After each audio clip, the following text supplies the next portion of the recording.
हरे कृष्ण।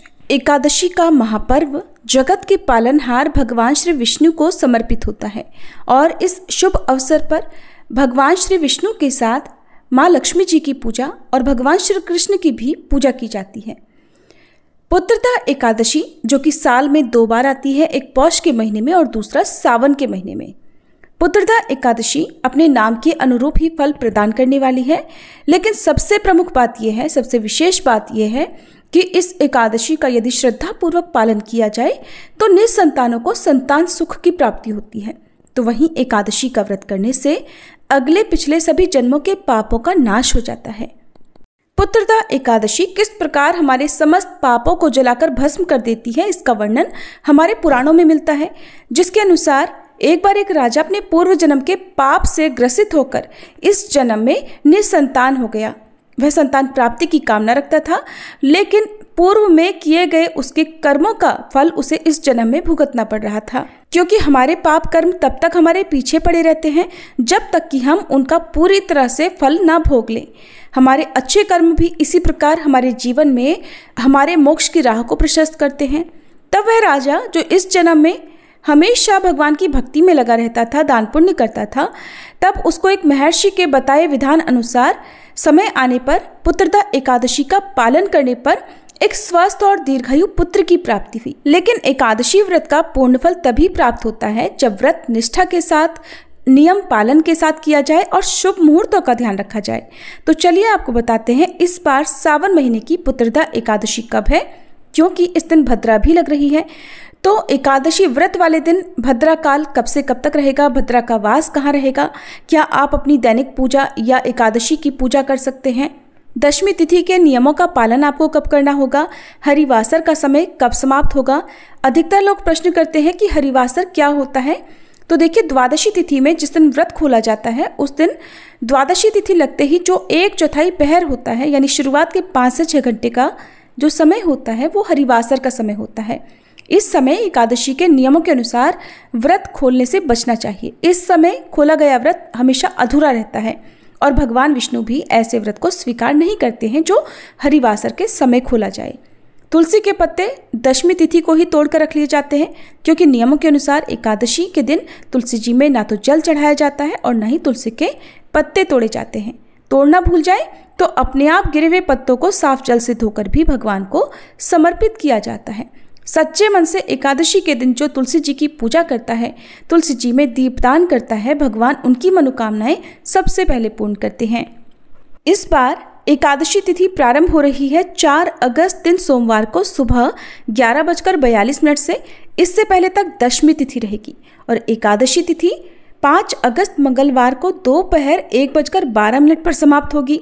इसके बाद से द्वादशी तिथि लग जाएगी, क्योंकि 5 अगस्त मंगलवार को एकादशी और द्वादशी दोनों ही हैं।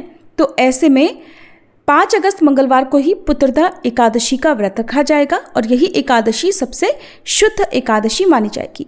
सोमवार के दिन एकादशी का व्रत नहीं रहेगा, इस बात का आप सभी श्रद्धालुओं को ध्यान रखना है। और इस बार एकादशी व्रत वाले दिन यानी 5 अगस्त दिन मंगलवार को ब्रह्म मुहूर्त के समय से लेकर दोपहर 1:12 तक भद्रा भी रहेगी, लेकिन इस बार भद्रा का वास रहेगा स्वर्गलोक में। और मान्यताओं के अनुसार जब भद्रा स्वर्गलोक में रहती है तो वो धरती लोक पर अशुभ नहीं रहती। तो आप चाहे सुबह की पूजा हो, कोई दान पुण्य हो, वो आप कर सकते हैं।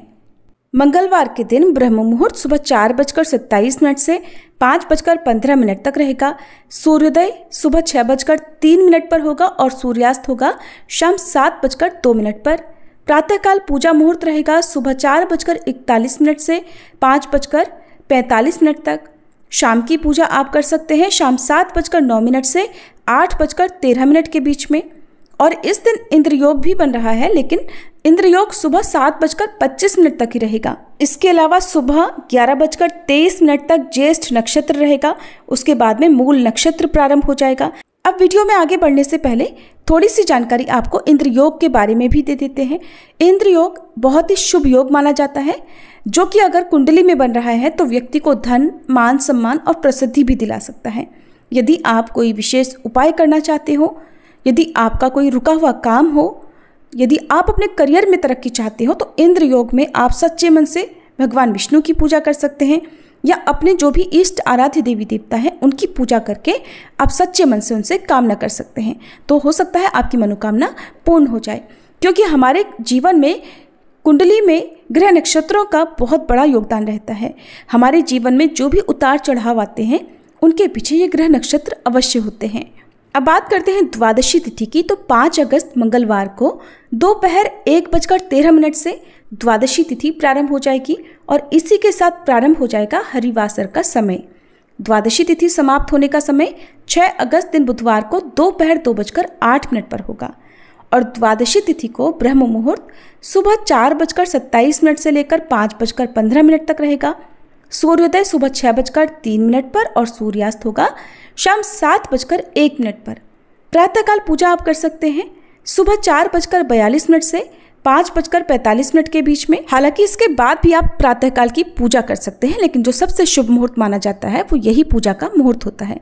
और शाम की पूजा आप कर सकते हैं शाम 7:08 से लेकर रात 8:12 तक। गोधूली मुहूर्त रहेगा शाम 7:08 से 7:30 तक। राहु काल दोपहर 12 बजे से लेकर 1:30 बजे तक रहेगा और इस दिन अमृत काल सुबह 6:14 से 7:57 तक रहेगा। यदि आप सुबह पहले मुहूर्त में पूजा ना कर पाए तो अमृत काल में भी पूजा कर सकते हैं। हरिवासर का समय 5 अगस्त मंगलवार को ही यानी एकादशी व्रत के दिन ही शाम 6:30 बजे तक समाप्त हो जाएगा। आप कोशिश कीजिएगा कि हरिवासर के समय आप भजन कीर्तन या कोई मंत्र जाप या कुछ भी भगवान से संबंधित कार्य आप अवश्य करें, क्योंकि इस समय यदि सच्चे मन से भजन कीर्तन किया जाता है, मंत्र जाप किया जाता है तो उसका फल अवश्य मिलता है। और 6 अगस्त दिन बुधवार को एकादशी व्रत खोलने का यानी व्रत पारण करने का शुभ मुहूर्त रहने वाला है सुबह 5:45 से लेकर 8:26 तक।